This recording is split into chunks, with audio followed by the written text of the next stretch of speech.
चलिए स्टूडेंट्स, अब पढ़ते हैं सर्चिंग ऑफ एरर्स के बारे में। अकाउंटिंग करते समय या ट्रायल बैलेंस बनाते समय हमें पता चलता है कि हमने कहीं ना कहीं एरर किया है, मीन्स कहीं ना कहीं गलती हुई है। जब ट्रायल बैलेंस के दोनों कॉलम मैच नहीं होते हैं तब हम ये समझ जाते हैं कि कहीं ना एक गलती तो हुई है, जिसके कारण से हमारा ट्रायल बैलेंस मैच नहीं हो रहा है। तो उसी को हम फाइंड आउट करने के लिए कुछ ट्रिक्स है, कुछ मेथड्स है, जिसकी हेल्प से हम फाइंड आउट कर सकते हैं कि ये एरर कहाँ पे हुई है। तो जब ट्रायल बैलेंस टैली नहीं होता है तो ये क्लियर इंडिकेशन होता है कि यहाँ पर कम से कम एक गलती तो हुई है। अब उस गलती को करेक्ट कैसे किया जाए, उसे लोकेट कैसे किया जाए फाइनेंशियल स्टेटमेंट बनाने से पहले, तो उसी के बारे में हम देखते हैं कि हम उसे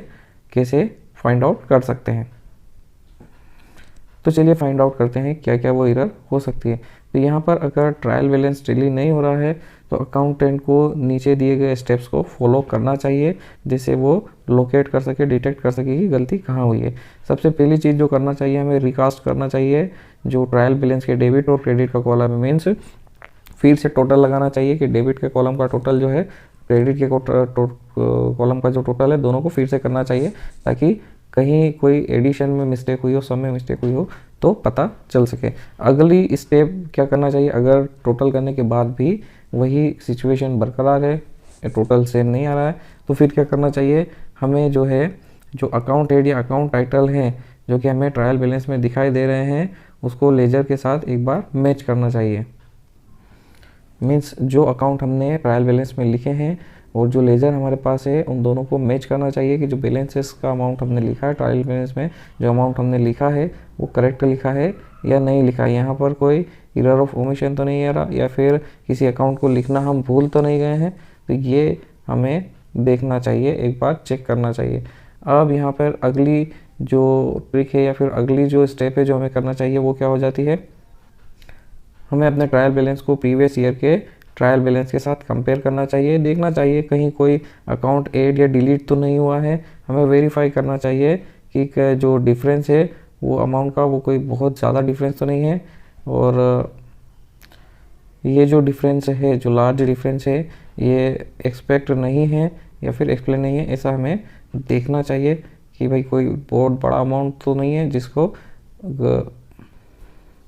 मीन्स ये जो डिफरेंस आ रहा है वो ज़्यादा बड़ा तो नहीं है जिसे हम एक्सपेक्ट भी नहीं कर रहे थे और नहीं एक्सप्लेन किया हुआ है। अगर इससे भी नहीं हो पा रहा है तो आप जो है रीडो कीजिए, चेक कीजिए करेक्टनेस को, जो बैलेंसेस है इंडिविजुअल अकाउंट के उनके बैलेंसेस को चेक कीजिए जो कि हमने लेजर में बनाए थे। मीन्स लेजर के बैलेंसेस को एक बार चेक करें, कहीं पर वहाँ पर तो कोई गलती ना हुई हो। उसके बाद आप रीचेक करें करेक्टनेस को और पोस्टिंग को रीचेक करें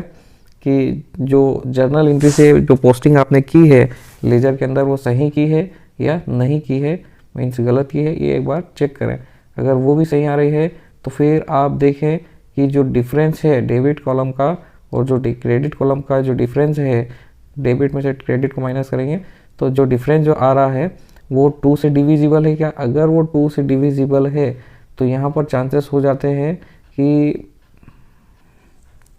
अगर ये डिफरेंस 2 से डिविजिबल है, इसका मतलब ये है कि इस अमाउंट का जो डिफरेंस का अमाउंट है उसका हाफ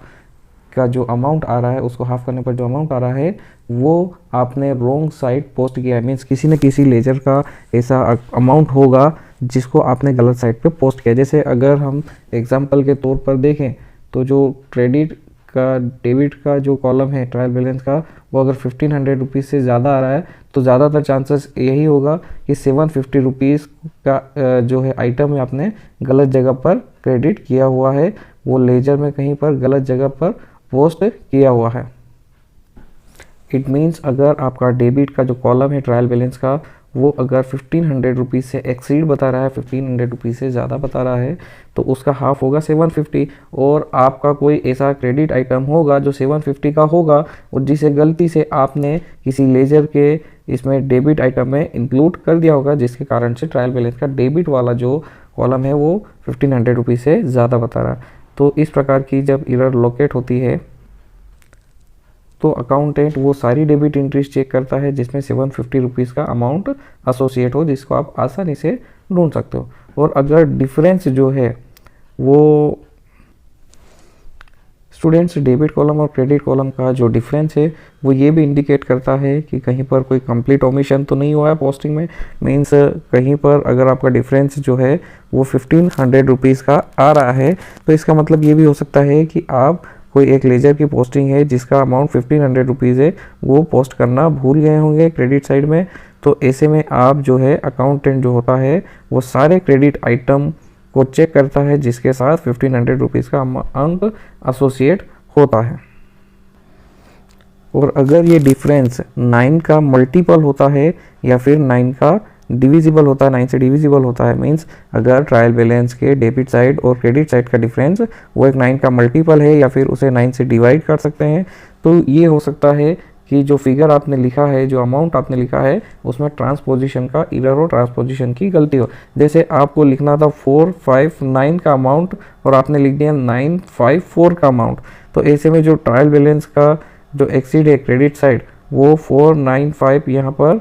इतने अमाउंट से एक्सीड हो जाएगा। मीन्स क्या हुआ यहाँ पर अगर आपका डेबिट अमाउंट है 459 और आपने लिख दिया 945, तो जो क्रेडिट साइड में आपका अमाउंट एक्सीड बताएगा वो कितना बताएगा 495। तो यहाँ पर इसे माइनस करके आप इजीली फाइंड आउट कर सकते हो। तो ये जो डिफरेंस होता है जो कि डिविजिबल बाय 9 होता है, तो यहाँ पर जो मिस्टेक होती है वो डेसिमल पॉइंट की मिस्टेक भी हो सकती है। ऐसा हो सकता है कि डेसिमल आपने आगे पीछे लिखा हो या फिर अमाउंट का जो पोजीशन है वो चेंज किया हो, तो ऐसा डिफरेंस ट्रायल बैलेंस का 9 से डिविजिबल होगा और आप इस प्रकार से एरर को चेक कर सकते हो। ट्रांसपोज मिस्टेक यहाँ पर होती है अगर वो 9 से डिविजिबल होता है या फिर मल्टीपल होता है डिफरेंस, तो यहाँ पर ट्रांसपोज मिस्टेक हो सकती है।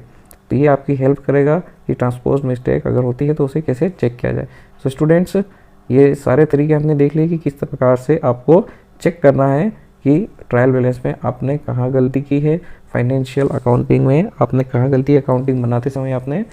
कहाँ गलती की है, तो इस तरीके से आप चेक कर सकते हैं। सो स्टूडेंट्स, आई होप आपको ये समझ में आ गया होगा कि आपके ट्रायल बैलेंस या अकाउंटिंग में अगर कोई एरर हो रही है तो उसे सर्च कैसे किया जाए।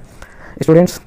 अगर ये वीडियो आपको अच्छा लगता है तो आप इसे लाइक कर सकते हैं, अपने दोस्तों के साथ इसे शेयर कर सकते हैं। आगे और भी ऐसे एजुकेशनल वीडियो समय पर पाने के लिए चैनल को सब्सक्राइब कर सकते हैं। आखिर तक सुनने के लिए इस वीडियो को बहुत बहुत धन्यवाद आप सभी का। हम मिलते हैं आपसे अगले वीडियो में, तब तक के लिए गुड बाय, टेक केयर।